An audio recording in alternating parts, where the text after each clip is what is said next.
Friends, जैसा कि आप देख पा रहे हैं होंडा एक्टिवा 125 7G का इंजन डिसकंटिन्यू किया जा रहा है। और इसके अंदर क्या क्या चीज़ें चेंज है उसके विषय में मैं आपको बताऊंगा। इसका हेड कवर बिल्कुल ओपन कर दिया गया है और इसको हेड को ओपन करने के लिए इसके सारे बोल्ट ओपन, इसके चारों बोल्ट खोल लिए गए हैं। हैंग स्पॉकेट का बोल्ट खोल लिया गया है। अब इसका टेस्नर लूज करके इसका स्पॉकेट निकाला जाएगा और इसका हेड निकाला जाएगा। इसके टेस्नर को बोल्ट खोल लिए गए हैं। और हमेशा फ्रेंड्स याद रखें, जब भी कोई नई गाड़ी के मॉडल पे काम करें तो आपको सबसे पहले सेफ्टी की ज़रूरत होती है। सेफ्टी का हमेशा बनाए रखें। सेफ्टी सेफ्टी जब तक आप नहीं बनाएंगे तब तक आपको कुछ ना कुछ प्रॉब्लम आती रहेगी, क्योंकि हम जो काम कर रहे हैं वो होंडा की एक्टिवा 125 ब्रांड न्यू मॉडल पे काम कर रहे हैं। तो हमें बिल्कुल सब चीज़ें खोलने से पहले सब चीज़ समझना बहुत ज़रूरी है, क्योंकि नया मॉडल जब भी आता है तो उसमें कुछ ना कुछ टेक्नोलॉजी, कुछ ना कुछ चीज़ें चेंज जरूर होती हैं। इसके बाहर के सारे बोल्ट खोल दिए गए हैं, जबकि ये देखिए यहाँ पे एक अंदर बोल्ट भी लगा हुआ है 10 नंबर। ये अंदर का बोल्ट भी ढीला किया जा रहा है। इसी वजह से मैं कहता हूँ कि हमेशा चीज़ों को समझे जरूर। अब इसका हेड देखिए इजली बाहर आ चुका है। हेड में कुछ मुझे डिफरेंस नहीं लग रहा। जैसे जैसे ही मुझे कुछ डिफरेंस मिलेगा मैं शॉर्ट वीडियो में आपको जरूर बता दूंगा, क्योंकि इस गाड़ी में नॉकिंग से रिलेटेड प्रॉब्लम है। इसी वजह से मुझे हर चीज़ें बारीकी चेक करना ज़रूरी है। जैसा कि मैंने हेड निकालने के बाद में इसकी गाइड को भी निकाल लिया। गाइड को निकालने के बाद में इसकी रिंग घूम ना सके, इसी वजह से हमें बहुत ईजिली इसका ब्लॉक निकालना होगा। इसका मैंने ब्लॉक निकाल लिया है। ब्लॉक निकालने के बाद में इसकी लॉक को निकालना होगा और आसानी से इसका पिस्टन बाहर करना होगा। जैसा कि मैंने शॉर्ट वीडियो में बताया था कि इसके पिस्टन में अब चेंजेस आ गई है। इसके होंडा के जितने भी इंजन आप ओपन करेंगे न्यू मॉडल OBD2 के, तो यहाँ पे आपको कुछ इस तरह एक कोटिंग जरूर मिलेगी, जो कि कोटिंग क्या काम करती है और क्या है उसके भी विषय में मैं आपको शॉर्ट वीडियो में बताऊंगा। पिस्टन जब खोला है तो पिस्टन पे कुछ इस तरह से स्क्रैचेस आ चुके हैं ऑलरेडी, लेकिन ये नॉकिंग ये नहीं कर रहा है। इसमें नॉकिंग क्या कर रहा है वो मैं फ्रेंड्स आपको जरूर बताऊंगा। अब मैं इसका क्लच का खोलूंगा सामान और मैग्नेट का खोलूंगा, फिर उसके बाद में इसकी क्रैंक की पोजीशन चेक करूंगा। ऐसा तो नहीं क्रैंक में किसी तरह की क्रैंक शाफ्ट में प्रॉब्लम है। क्रैंक को आमतौर पे चेक करने का तरीका यही होता है कि इसकी जो साइड की प्ले होती है वो साइड की प्ले यहाँ पे, जैसे कि हम टैपिड चेक करते हैं उसी टैपिड गेज से चेक किया जाता है कि कितनी प्ले है। लेकिन हम इसका नॉकिंग के चक्कर में पूरा इसका इंजन ओपन करेंगे, फिर देखेंगे इंजन में प्रॉब्लम है क्रैंक में कि नहीं है। ये मैंने इसके क्लच के सारे बोल्ट खोल लिए हैं। अब इसका मैं चैम्बर निकालूंगा। चैम्बर फिर इस तरह निकल आया है। चैम्बर निकलने के बाद में क्लच में क्या प्रॉब्लम होती है और क्यों वाइब्रेशन आती है, इससे रिलेटेड में मैं एक वीडियो ब्लॉग में जरूर डाल दूंगा, जिससे कि होंडा की जो गाड़ियां वाइब्रेट करती किस वजह से वीडियो वाइब्रेट करती है उसमें भी मैं बताऊंगा। ये क्लच में किस तरह से चेंजेस हुई है। अब मैं इसके क्लच को पूरा ओपन करूंगा, फिर उधर मैग्नेट को ओपन करूंगा, फिर देखता हूँ क्या क्या चीजें जो न्यू मॉडल OBD2 7G में चेंजेस हुए उसके विषय में मैं आपको बताऊंगा। ये मैं इसका पूरा क्लच निकाल लूंगा। निकालने के बाद में फ्रेंड्स मैंने निकाल लिया, लेकिन इसमें अभी कोई चेंजेस क्लच में नहीं किया गया है, क्योंकि यहीं पे ऑलरेडी पहले भी प्लेट आती थी। अब मैं इसका मैग्नेट साइड खोल के चेक करूंगा। फ्रेंड्स, वीडियो में आप बने रहें, तभी आपको पता चलेगा कि आखिरकार इसमें बदला क्या किया गया है। इसी वजह से मैं कह रहा हूँ, कहीं आप हमारे चैनल पे अभी नए हैं तो चैनल को सब्सक्राइब कर लें और ज़्यादा से ज़्यादा शेयर कर लें, जिससे आपको आगे की इंफॉर्मेशन मिलती रहे। चलिए अब मैं इसका मैग्नेट खोलने जा रहा हूँ। मैग्नेट कवर खोलने के लिए कुछ उसी तरह ही पहले वाली गाड़ियों में जैसे 3 बोल्ट आते थे वैसे ही बोल्ट लगे हैं। इसको पहले तीनों बोल्ट इसको खोलना है। मैग्नेट का फैन खोलने के बाद में इसके मैग्नेट में कुछ इस तरह 17 नंबर बोल्ट दिया गया। इसको ओपन करेंगे और स्पेशल टूल्स मैग्नेट कूलर की मदद से इसका मैग्नेट इसको मैं बाहर ओपन निकाल कर दिखाऊंगा। मैग्नेट को मैंने ओपन कर लिया है और इसका एसीजी जो साइलेंट स्टार्ट करता है उसमें चेंजेस किया गया है। इसको खोलने के लिए 3 बोल्ट एलंकी के और एक यहाँ पे ये बोल्ट खोलेंगे और यहाँ पे 10 नंबर के 2 बोल्ट खोलेंगे, फिर एसीजी निकल आएगा। लेकिन इसके अंदर एसीजी चेंज किया गया है और इसकी लीड को भी काफी लंबी की गया है। लेकिन मैं आपसे यही अनुरोध करूंगा कि जब न्यू मॉडल इंजन पे काम करें तो आपके टूल्स सही होना बहुत जरूरी है। जो कि मैं काम कर रहा हूँ स्टैंडली की कंपनी के टूल से काम कर रहा हूँ। टूल्स का सही होना बहुत जरूरी है। अब मैं इसका एसीजी खोलूंगा। ये मैंने लंकी के चारों बोल्ट खोल दिया है। खोलने के बाद में अब इसका एसीजी मैं निकालूंगा। एसीजी बाहर आ गया है।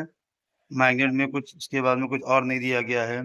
प्लस साइड की मैं प्लेट निकालूंगा और इसके इंजन को दोनों साइड से इंस्टॉलेशन कर दूंगा। इतना इंजन खुल जाने के बाद में फ्रेंड्स, अब मैं इसका सबसे पहले इंजन ऑयल ड्रेन करूंगा। ऑयल ड्रेन करने के बाद में पहले इसको मैं देखूंगा ऑयल कितना निकल रहा है। और दूसरी चीज की इंजन प्रोटेक्शन पट्टी जो लगी होती है, इस तरह जब आप गाड़ी ड्राइव करते नीचे डिवाइडर से चढ़ा के ऊपर निकालते तो ये बहुत सेफ्टी एंड हांडा ने एक नई चीज लगाई है। अब मैं इसको भी खोलूंगा, ऑयल इसका ड्रेन करूंगा। ये इसकी पत्ती हमने ऑन कर निकाल लिया है और इसका इंजन ऑयल ड्रेन करूंगा। इसका इंजन ऑयल ड्रेन होने के बाद में इसमें 10 नंबर के 2 बोल्ट यहाँ, एक यहाँ दिया गया है और एक यहाँ दिया गया, एक 12 नंबर ये बोल्ट खोल के इसके बाद में इसकी स्टैंड की चीरा पिन को निकाल के बाहर निकालूंगा। फिर उसके बाद में इंजन के सारे नट बोल्ट खोल के खोलूंगा इसके।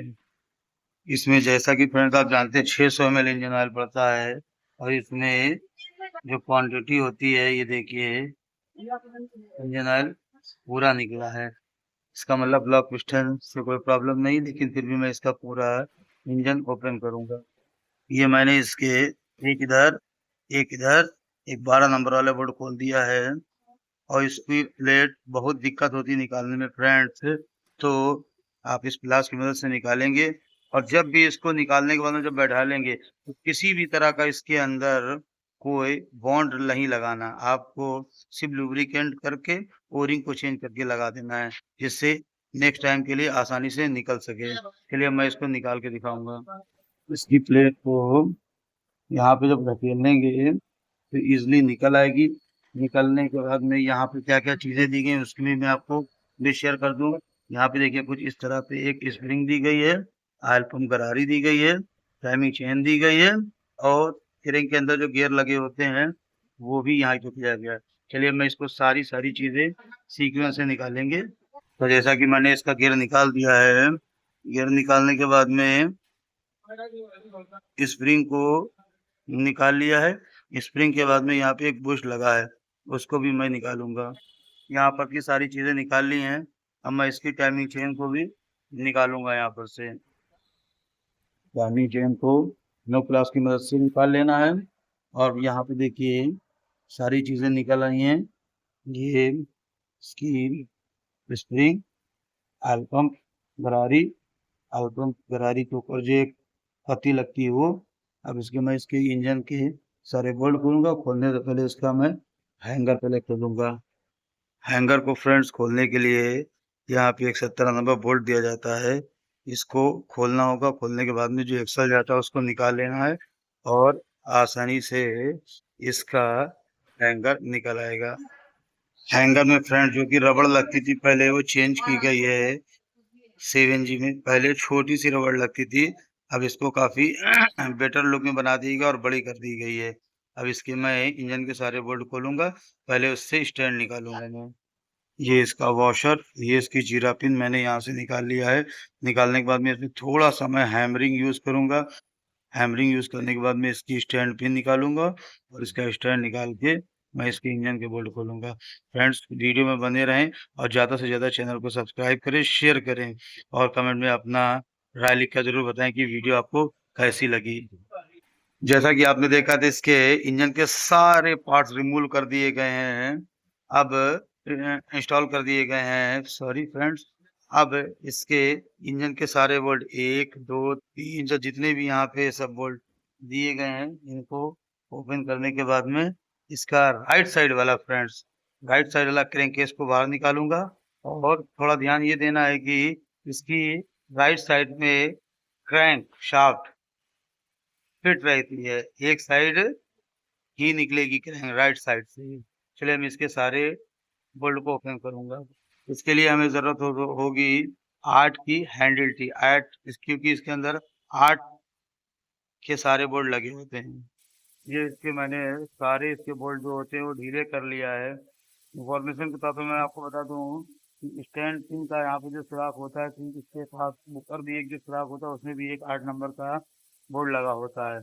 और दूसरी इंफॉर्मेशन आपको मैं देना चाहूंगा कि कभी भी नए इंजन पे जब भी आप करें तो आप लोहे से हैमरिंग कभी ना करें, क्योंकि लोहे से हैमरिंग करने में किसी भी चीज को कोई नुकसान हो सकता है। जैसा कि इस पे जब आप हैमरिंग करेंगे तो इसका क्रैंककेस डैमेज होने के चांसेस रहेंगे। इसी वजह से आप जब भी इसका क्रैंककेस निकालें तो जो प्लास्टिक वाली हैमर होती है उससे निकाले। चलिए मैं इसका हैमर को निकालूंगा, हैमर की मदद से इसके राइट साइड वाले क्रैंककेस को निकालूंगा बाहर। फ्रेंड्स, आप लोग हमारी वीडियो देखते तो हैं लेकिन सब्सक्राइब नहीं करते हैं। इसी वजह से मैं आपसे यही कहूंगा कि जितनी जल्दी हो सके हमारे चैनल को सब्सक्राइब कर लें और अपने दोस्तों के ऊपर शेयर कर दें, जैसे ऐसे ही आपको नई नई वीडियो डेली मिलते रहें। इसको राइट साइड क्रैंककेस को हैमरिंग करने के बाद में इस तरह निकाल लें। निकालने के बाद में इसके राइट साइड वाले क्रैंककेस में क्रैंक जो होती है वो फिटेड रहती है। ये बाकी इसको कैसे निकालना है और कैसे बैठालना है इसको भी मैं आपको तरीका शॉर्ट वीडियो में बता दूंगा। सबसे इम्पोर्टेंट चीज, अंदर की चीज देखने के लिए यहाँ पे एक बुश दिया जाता है, एक यहाँ पे बुश दिया जाता है, एक यहाँ पे बुश दिया जाता है, जिसको बहुत लोग डावल भी बोलते हैं। तो 3 डावल अंदर लगाने के बाद में इसके चेम्बर को निकाला जाता है और बैठाला भी जाता है। अब फ्रेंड्स, इसकी क्रैंक निकालने के लिए भी इसके स्पेशल टूल्स आते हैं, निकालने के लिए प्लस बैठालने के लिए। लेकिन निकालने के लिए बहुत ज़रूरी नहीं होता है, क्योंकि जब इसके आप राइट साइड वाली मैग्नेट वाली शाफ्ट पे आप हल्का सा भी प्रेस करेंगे तो क्रैंक बाहर आ जाएगी, क्योंकि बाहर इतने स्पेशल टूल्स नहीं होते हैं। तो निकालने के लिए स्पेशल टूल्स की ज़रूरत नहीं होगी। बट जब भी आप इसको बैठाले क्रैंककेस में तो आपको पुलर की जरूरत पड़ेगी ही पड़ेगी।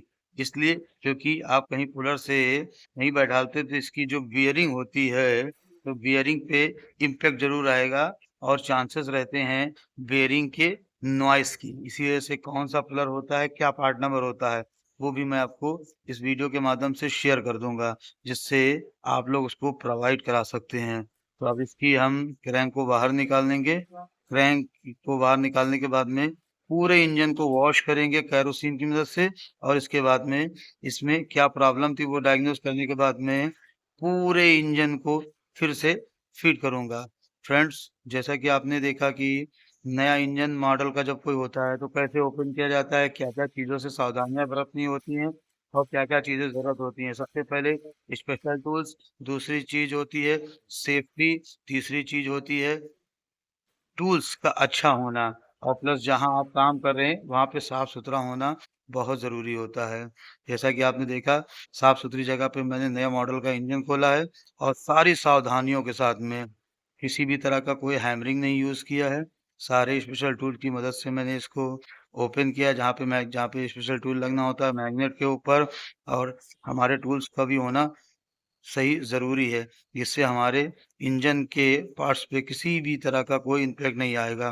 फ्रेंड्स, वीडियो अगर अच्छी लगी तो लाइक कमेंट शेयर करना ना भूलें। साथ में चैनल को सब्सक्राइब करके घंटी बजा के कमेंट बॉक्स में अपनी राय लिखकर हमें ज़रूर बताएं कि इंजन को ओपन करने में क्या क्या सावधानियां बरतनी है, क्या आप लोग वो करते हैं कि नहीं करते हैं। फ्रेंड्स, मैं इसका जब इसको इंजन बांधूंगा तो उसका भी एक ब्लॉग बना के आप लोग को भेज दूंगा, जिससे कि आप लोग को दिक्कत ना हो। मिलता हूँ मैं नेक्स्ट ब्लॉग के साथ।